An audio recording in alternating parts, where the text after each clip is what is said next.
और मुझसे इन current days में मुझसे मुतादिद लोगों ने, इनके ही सर्कल के लोगों ने मुझसे रब्ते करने की कोशिश की है कि हम आपको फ़ायदे देते हैं, माली फ़ायदे देते हैं, आप हमसे पैसे ले लें और आप अपनी FIR जो है, जो आपने NCCI में अपनी कंप्लेन दी उसको वापस ले लें। तो आप हम इस चक्कर में नहीं पड़ते। सर नाम भी बता दें उनका। सर वो नामालूम लोग हैं, हमें उनके नाम का नहीं पता, वो इनके सर्कल के ही लोग हैं, ठीक है। तो सेकेंडली मैं ये बात इनको बहुत तरीके से क्लियर करना चाहता हूँ, आप गरीब और मुस्तहिक लोगों के मजबूरियों का फ़ायदा उठा के आप अपने पैसे का इस्तेमाल करके, और हराम का पैसा जो आपके पास बहुत है, आप उससे उनके गुर्दे खरीद सकते हैं, आप किसी गैरतमंद से उसकी गैरत नहीं खरीद सकते। और मैंने खुद मोमिना को इनकरेज किया था इन सब चीज़ों के लिए कि मोमिना स्टैंड ले और अपने हक़ के लिए लड़ाई करे। ये वक्त के फ़िरौन है, ये खुदाई ज़मीनी खुदा जो बने हुए हैं, हमने इनके खिलाफ जो है वो स्टैंड लेना है। और मैं इसके लिए मोमिना के साथ खड़ा रहूँगा, और ये मुझे जान से भी मार देंगे तो मैं अपनी बीवी के साथ खड़ा हूँ। और मेरी बीवी एक बब्बर शेरनी है, वो इन जैसे बुज़दिल लोगों से ना डरेगी ना पीछे हटेगी, हम इनको इनके अंजाम तक लेके जाएंगे। बहुत शुक्रिया। मैं यही बात सबसे ज़रूरी मेरे लिए तो यही थी कि हम लोगों ने जब NCCI में कंप्लेन किया था, तो जैसे कि मैडम मरीम नवाज शरीफ का साइबर हरासमेंट पे एक बयान आया था कि आप लोगों को कोई डरने की ज़रूरत नहीं है, आप सामने आए, जिसकी भी कंप्लेन होगी तो इवन के जो विक्टिम या कंप्लेनेंट होगा उसका नाम भी सामने नहीं रखा जाएगा और हम इस केस को प्रोसीड करेंगे। तो इसी कॉन्फिडेंस में, और चूँकि हम किसी किस्म का तमाशा नहीं चाहते थे या हमें मीडिया ट्रायल नहीं चाहिए था, पब्लिकली ये बातें नहीं करनी थी, मोमना का एक जायज़ क्लेम था, हमने इसीलिए NCCI में कंप्लेन दी ताकि वो अपने लिए स्टैंड ले, क्योंकि ये सारी चीज़ें बहुत ज़्यादा हो रही थी। और हमने इसी वजह से नाम तक भी नहीं लिया, NCCI में कंप्लेन की, और जब इन लोगों ने जाके अपनी अटेंडेंस दी है, उनसे मीटिंग की है, और बाहर आके सिर्फ कुछ टिकटॉक की वीडियोस के लिए और थोड़ी देर के लिए जो मीडिया अटेंशन चाहिए थी या स्क्रीन टाइम चाहिए था, उसके लिए इन लोगों ने अपनी चौक में ही अदालत लगा ली। मैं जो साकिब खान चद्दड़ के वकील हैं मियाँ इशफाक साहब, उनसे ये सवाल पूछना चाहती हूँ कि अपनी लीगल कैपेसिटी में भी वो इतने पर्सनल कैसे हो गए कि उन्होंने मेरी बहन के बारे में इस किस्म की गलीज़ बातें चौक में खड़े होके की हैं। मैंने ये बोला था कि मैं मोमिना इकबाल की बहन होने के नाते और एक वकील होने के नाते उनको लीगली रिप्रेजेंट करूँगी, तो मैं अपनी लीगल कैपेसिटी में अपनी बहन को रिप्रेजेंट कर रही थी। और मुझे ये बात समझ ही नहीं आई है कि जिस तरह जब भी हमारी वकालत का हम इम्तिहान पास करते हैं तो उसमें हम एथिकल कंडक्ट जो भी है उसके बारे में पढ़ते हैं कि आप लाइन क्रॉस नहीं कर सकते। तो मेरा उनसे ये सवाल है कि किस बिहाफ पे उन्होंने मेरी कैरेक्टर असैसिनेशन की है, मेरी लीगल कैपेसिटी में, या मेरी बहन की भी क्यों किया। जब मामला ऑलरेडी अथॉरिटीज़ के अंडर था तो मेरा ख्याल है फैसले का या इनिशियल इन्वेस्टिगेशन का इंतज़ार किया जाना चाहिए था कि वहाँ से क्या बात आती है तो मीडिया में या लोगों के सामने बात रखी जाती। इतने बेसलेस किस्म के एक्यूजेशंस जो लगाए गए हैं, हमने अभी तक इवन मेरा नहीं ख्याल किसी को कम्प्लीटली भी ये पता है कि एक्यूजेशंस या क्लेम है क्या, क्योंकि हम कोई भी बात इस तरह से नहीं करना चाहते थे जो हम साबित ना कर सकें।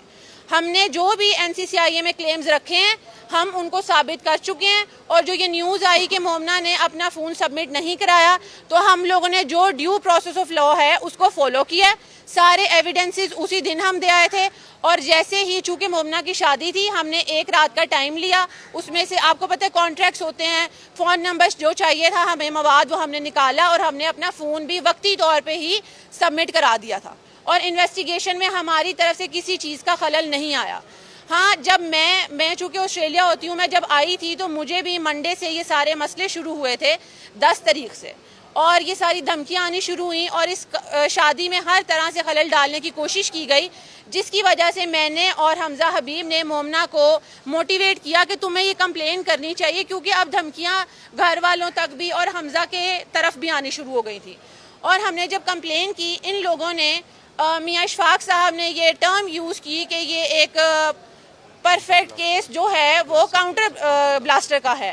पहली बात है, काउंटर ब्लास्टर कोई टर्म नहीं है, काउंटर ब्लास्ट है जो कि हम पे किया गया है, क्योंकि इनकी तरफ से आने वाली धमकियों पे हमज़ा हबीब ने 13 मई को हुई दरख्शां थाने कराची में एक एप्लीकेशन दायर कर दी थी साकिब खान चद्दड़ के अगेंस्ट। तो आप ये बताएं कि ये बंदा 16 मई और 17 मई की दोपहर तक अगर हमज़ा हबीब का नंबर ढूंढता रहा है, जिसके सबूत हम NCCI को मुहैया कर चुके हैं, तो इसने ये किस तरह क्लेम किया अपनी FIR में कि 13 को इस नंबर से साकिब खान चद्दड़ को कॉल गई है। ये FIR किस बेस पे हुई है? ये एफआईआर किस बेस पे हुई है? हमारा अथॉरिटी से भी यही सवाल था कि हमजा हबीब के बारे में बात करके खत्म कर दें। हमारा अथॉरिटी से भी यही सवाल था कि इसको इन्वेस्टिगेट किया जाए और ये जो प्रोपेगेंडा गलत किस्म का हमजा हबीब के अगेंस्ट भी खड़ा किया गया, हमें उसका भी जवाब चाहिए। दूसरी बात, मैं मरियम नवाज साहिबा का बहुत शुक्रगुजार हूँ उनकी कि उन्होंने हमें वक्ती तौर पे फ़ौरन से जैसे ही हमारी कंप्लेन गई और हमारे एविडेंस सबमिट करवाते ही हमें सिक्योरिटी प्रोवाइड की है। हमारे घर में भी है, क्योंकि हमारे लिए ये सारी सिचुएशन हैंडल करना बहुत मुश्किल हो गया हुआ था। मैं सबका शुक्रिया अदा करती हूँ, इदारों का भी। NCCIA ने भी बहुत कोऑपरेट किया और हमारे साथ इम्पार्शियल होकर इन्वेस्टिगेशन कर रहे हैं। अच्छा मैम, मुझे ये बताइएगा कि आप चूंक थाने गई थी, वहाँ पे आपकी एप्लीकेशन दर्ज नहीं हो रही थी, वो जरा क्या माजरा था? जी, जब हम पहले गए थे तो उन्होंने हमारी एप्लीकेशन नहीं ली थी, क्योंकि वही असर रसूख की बात है कि चूंकि साकिब खान चद्दड़ इस वक्त सिटिंग MP हैं, तो उन्होंने बोला हम उनके अगेंस्ट कोई एप्लीकेशन नहीं लेंगे और ना ही FIR दर्ज करेंगे। लेकिन जैसे ही हम CM ने, मरियम नवाज साहिबा ने एक्शन लिया तो हमारी एप्लीकेशन भी ली गई और सारा जो प्रोसीजर था वो स्टार्ट हुआ। दूसरी बात मैं ये करना चाहूँगी कि मैं बहैसियत वकील भी पंजाब बार काउंसिल से दरख्वास्त करती हूँ कि मियाँ इशफाक के अगेंस्ट एक्शन लिया जाए।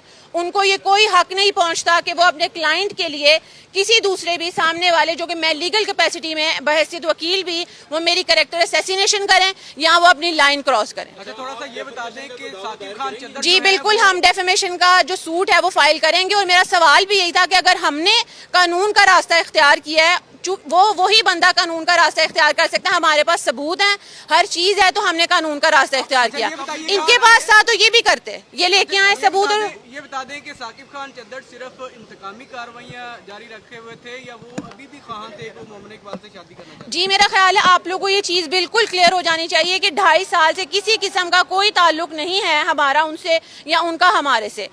चीज़ें ख़त्म हो चुकी हुई थी, लेकिन अब सिर्फ जैसे ही मोमिना इकबाल की शादी की खबर सोशल मीडिया पे आई तो ये सारी चीज़ें शुरू हुई। मेरा नहीं ख्याल, मुझे इस बात पे आप लोगों को सफाई या समझाने की भी ज़रूरत है कि ये सब क्यों हुआ। और अगर आप कह लें कि जी ये कुछ और मामला था, ये अपना रिकवरी सूट फाइल करते हैं, जो कि तमाम तर जो भी एक्यूजिशन लगाए गए हैं झूठे हैं, ये झूठे हैं, ये कोई भी चीज़ साबित नहीं कर सकते। मैं कह रही हूँ अगर ये है भी कि इन्होंने हमें किसी किस्म की भी असिस्टेंस दी है तो ये जाके अपना रिकवरी सूट फाइल करें। हम देनदार हैं हर उस चीज़ के जो हमने अगर ली होगी। घड़ियों का भी मामला है, उन्होंने कहा लाखों रुपए मालियत की घड़ियां जो है वो आपसे मैं यही कहूँगी, आप उन्हें कहीं साबित कर दें हम देनदार हैं हर चीज़ के जो हमने लिया। इससे ज़्यादा मेरा नहीं ख्याल मैं कोई बात नहीं कर सकती।